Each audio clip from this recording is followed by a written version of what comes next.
These hands were once used for battle. Now they're but humble tools for peace. I need to figure out exactly who I am.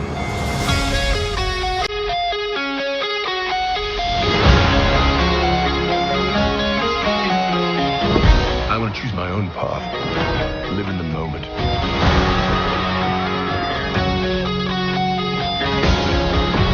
My superheroing days are over.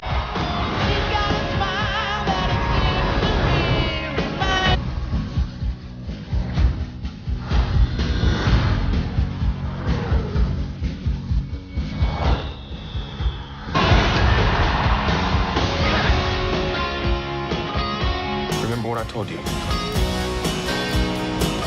You ever feel lost? Just look into the eyes of the people that you love.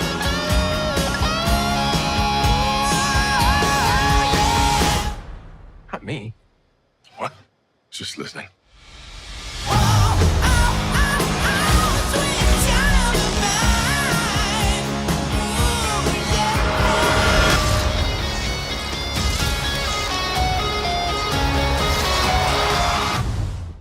Welcome back, everyone. Marvel just dropped a brand new IMAX version of the Thor Love and Thunder trailer with a bunch of extra footage, a bunch of extra Easter eggs, so we'll break it all down. I just did the same thing for the IMAX version of the Doctor Strange 2 trailer, so I'll link that below in the description. But if you're brand new to the channel, be sure to subscribe to get all the videos. We're also doing an IMAX ticket giveaway for Doctor Strange 2 because it's coming out in a couple weeks. All you have to do to enter is be a subscriber and just leave your favorite new Easter egg from this IMAX version of the trailer on the video.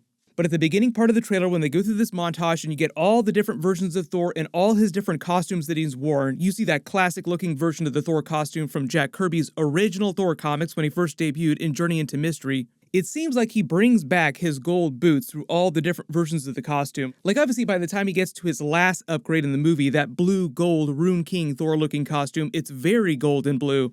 But even when he does his first upgrade after he goes from Trucker Thor in the Avengers hat, Strongest Avenger, also written in Sharpie, Strongest, to the Eric Masterson looking Thunderstrike 80s costume, which is actually just called Ravagers Thor, like he's supposed to think of himself as a member of the Ravagers when this is happening. He's still got the gold boots, and it sounds like he keeps them when he gets his next upgrade. Also, the other thing you probably notice is because of that extra IMAX footage, you see the extra belt buckle that he's wearing in that second costume upgrade. And the other big thing too is the second costume upgrade is basically a version of his Golden Thor costume that he wore after the Mighty Thor arc, which was the whole arc that introduced the Jane Foster version of Thor. That's the armor that he wore in the big Thor reboot during Volume 5 where he got the golden hammer and the golden arm. He wore it when he became King Thor, and he wore it during the War of Kings event, which was like another big Thor crossover event that pulled in the rest of the Marvel Universe, but it sort of spun around the Thor comics. I think there's actually a big Easter egg in there too, what they're doing with the different characters and the place that they're taking them to during the movie, and how the Thor character evolved between all these different comic book events. But they're kind of mixing and matching a lot of different events from where they originally happened in the comics.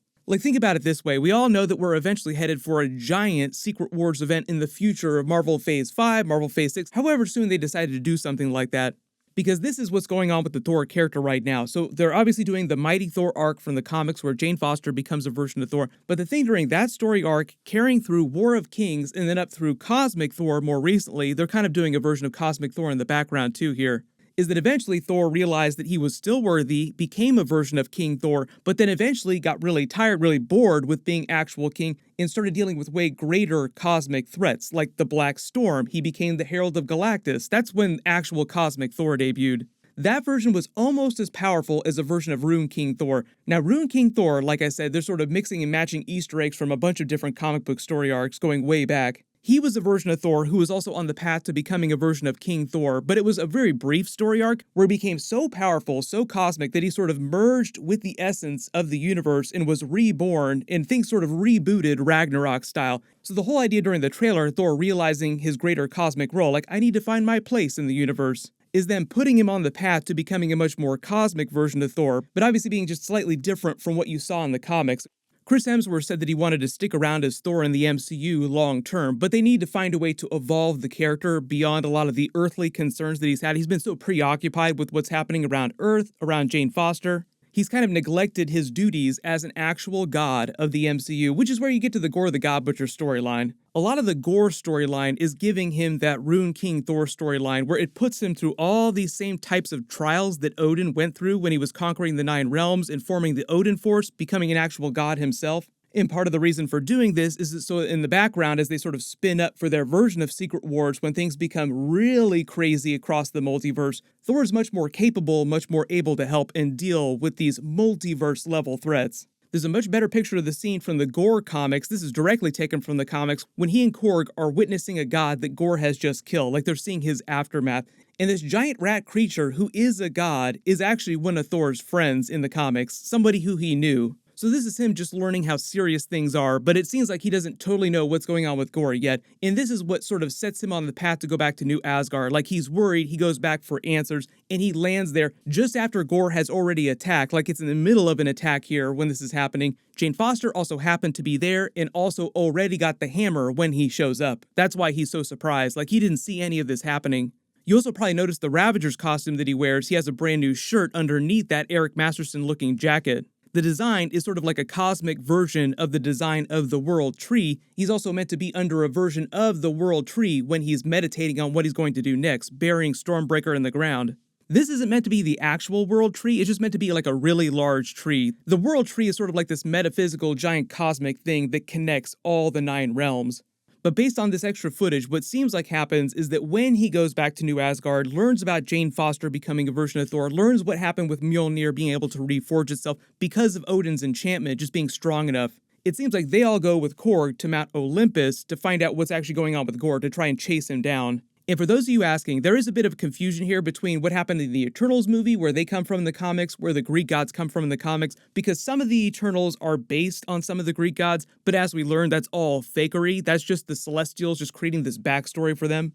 But the Greek gods come from a version of Mount Olympus. Part of the Eternals' fake backstory is that they come from a place called Olympia, which is a completely different place in the comics. What it seems like they've done in the MCU, though, with Russell Crowe's version of Zeus and his pantheon of gods, is that this version of Mount Olympus exists the same way that Asgard existed relative to the Earth. So like they're saying that this version of Mount Olympus is probably a completely different place on a different planetoid. Based on the way this footage plays out, it seems like what happens is the upgrades to the Rune King Thor blue gold armor after he goes back to New Asgard, before he takes off again and takes the goat boat with him, with the cosmic goats from the comics. The whole thing with the goat boat, too, is that it also seems like they've used it in New Asgard because it has cocktails written in neon on it for all the tourism, and when Thor goes back and there's all this chaos with Gorr, and then he leaves again to try and chase him down, he just steals the goat boat. Like, okay, I'm taking this, and I'm taking a couple of the goats, too. Thor can use Stormbreaker to travel wherever he wants. He doesn't actually need the goats to do that. I think he's probably just doing this for fun, because he has people with him. You see a little more footage of Russell Crowe's version of Zeus, and it seems like they're setting him up for a giant kill, like Gorr's gonna show up and just mow through all these Mount Olympus Greek gods. But I think based on all this extra footage, them putting him on the path to becoming this more cosmic version of Thor, he might not literally die and be reborn, but it seems like he'll sacrifice his life in the process of trying to defeat Gorr, and in that process, become much more powerful. It's part of the whole idea of Norse mythology, Odin's trials that he went through to attain even greater power, and how Thor went through greater trials than what Odin went through to attain even greater power than Odin had.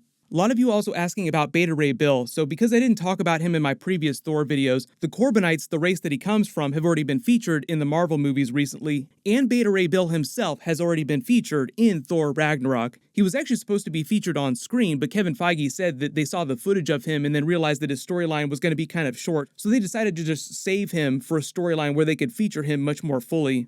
But that's why you saw Beta Ray Bill's face on the Grandmaster's Tower. He was meant to be one of the previous winners of the Contest of Champions. Beta Ray Bill's version of Stormbreaker from the comics, that hammer, was also featured in the background of the Collector's Warehouse during Guardians of the Galaxy during the Time Heist mission when they're back in 2014 and they show you what Thanos is doing attacking this planet. They're fighting these giant creatures in armor suits. Those are Corbinites. They're on the Corbinite homeworld when this is happening, so that's Beta Ray Bill's home planet. Beta Ray Bill was actually a regular Corbinite who was upgraded with technology to become this cyborg to fight against Firelord Surtur and his fire demons. But it seems like what they're doing for him in the MCU as part of this backstory is they're saying that Thanos, before he got all the Infinity Stones, basically took his entire army and balanced his planet old school style, and that's what caused them to turn Beta Ray Bill into the cyborg version of himself. Then somehow he wound up in the Grandmaster's Contest of Champions, wound up winning that, and we'll just see what's happened to him since then. So if you spotted any other new things in the IMAX version of the trailer with the extra footage that I didn't talk about in the video, just write them below in the comments.